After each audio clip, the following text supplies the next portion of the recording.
Hello, welcome to this week's Arts and Crafts video. This week we'll be learning how to make our own matching game. What will your matching game look like? I decided to make mine Harry Potter themed, so that the back of my cards were purple with a gold lightning strike, and that the other side of my cards had images that I drew related to Harry Potter, including the sorting hat,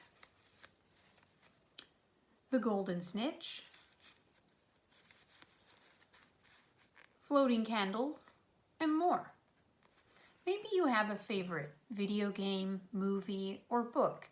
Maybe you're practicing your letters, numbers, or colors. Your game design is up to you. Next, we'll learn what materials you'll need. You will need paper to draw on, for example, printer paper, scissors, something to draw with, I recommend a pencil to start, something to color with, pens, crayons, colored pencils or markers, colorful paper to be the back of our cards, glue, and tape. I plan on reinforcing my cards with tape, an easy DIY at-home lamination hack, so that way they don't get ripped or water damaged. Now let's see what it looks like in action. When you're done with your cards, they will look something like this. On one side will be the images you created.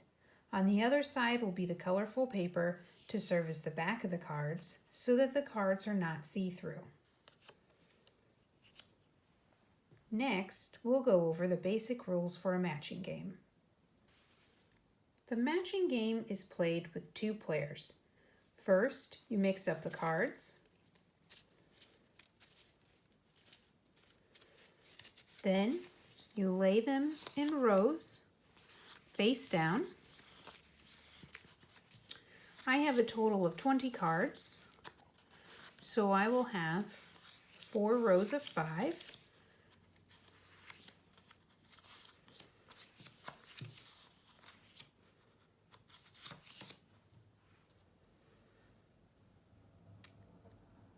When it is my turn, I turn over any 2 cards.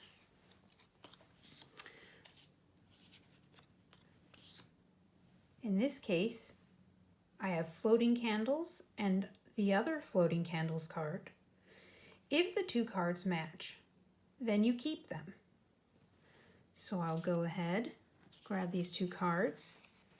Your turn is over when you cannot find a match. Go ahead and turn over 2 more cards, the Marauders map and a broomstick.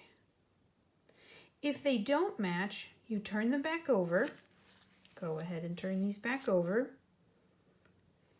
And it's your partner's turn. Remember what was on each card and where it was. Watch and remember during your partner's turn.